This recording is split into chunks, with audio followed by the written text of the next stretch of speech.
লজ্জাজনক।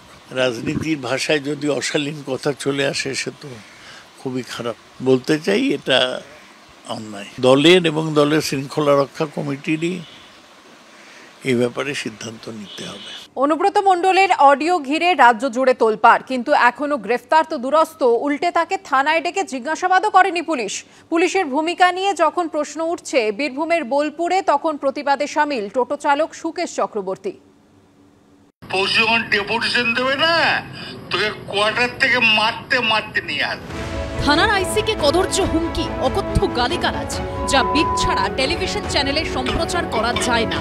অথচ তার 4 দিন পরও পুলিশ হাত গুটিয়ে গ্রেপ্তার দূরের কথা, তাকে জিজ্ঞাসাবাদটুকু করেনি পুলিশ, যার ফলে পুলিশের ভূমিকা নিয়েও বড় সড় প্রশ্ন উঠেছে। আর তারই ছায়া এবার দেখা গেল অনুব্রত মণ্ডলের জেলা বীরভূমের এই টোটোতে।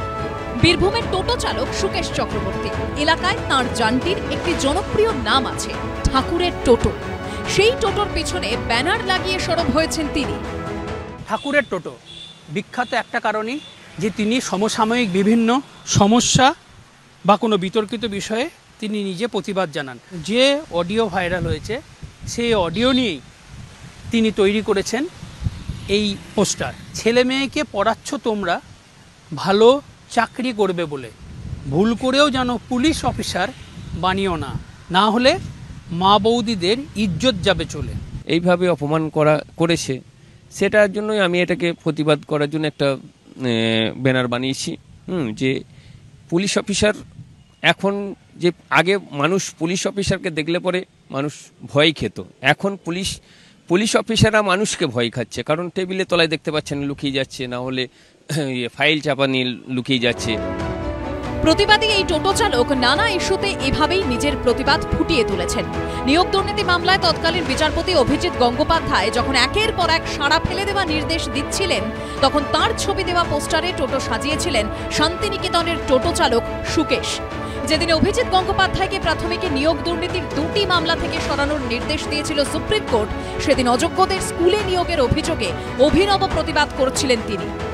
এবার অনুব্রত কাণ্ডে পুলিশ যখন প্রশ্নের মুখে, তখনও প্রতিবাদের ভাষা ফুটে উঠল তাঁর টোটোতে। ভাস্কর মুখোপাধ্যায়ের রিপোর্ট, এবিপি আনন্দ, বীরভূম। বোলপুর থানার আইসিকে কদর্য ভাষায় হুমকি, সেই অডিও ভাইরাল হওয়ার পর 4 দিন কেটে গেছে, এখনো অনুব্রত মণ্ডলের বিরুদ্ধে কোনো কড়া পদক্ষেপ করেনি পুলিশ। আর এই প্রেক্ষাপটে বিরোধীরা প্রশ্ন তুলছে, তাহলে কি রাজনৈতিক চাপের কাছেই মাথা নোয়াচ্ছে পুলিশ? তৃণমূলের পাল্টা যুক্তি, আইনি বিষয় পুলিশ প্রশাসন দেখছে।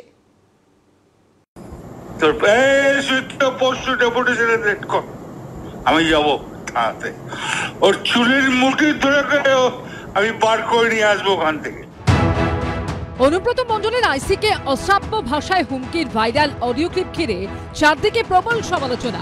কিন্তু যে পুলিশের সঙ্গে তৃণমূলের দাপুটে নেতা এই আচরণ করেছেন, সেই পুলিশকে উর্দিতে লাগা কালির দাগ ঝেড়ে ফেলতে আদৌ সক্রিয়, নাকি তারা রাজনৈতিক নির্দেশ পালনেই বেশি আগ্রহী? ঘটনার পর 4 দিন কেটে গেলেও এখনো অনুব্রত মণ্ডলের বিরুদ্ধে কোনো কড়া পদক্ষেপ করেনি পুলিশ। 2বার তলব করেছে অনুব্রত মণ্ডল, 2বারই তলব অগ্রাহ্য করেছেন। 2বারই আইনজীবী মারফত জানিয়ে দিয়েছেন তিনি অসুস্থ, তাই যেতে পারবেন না।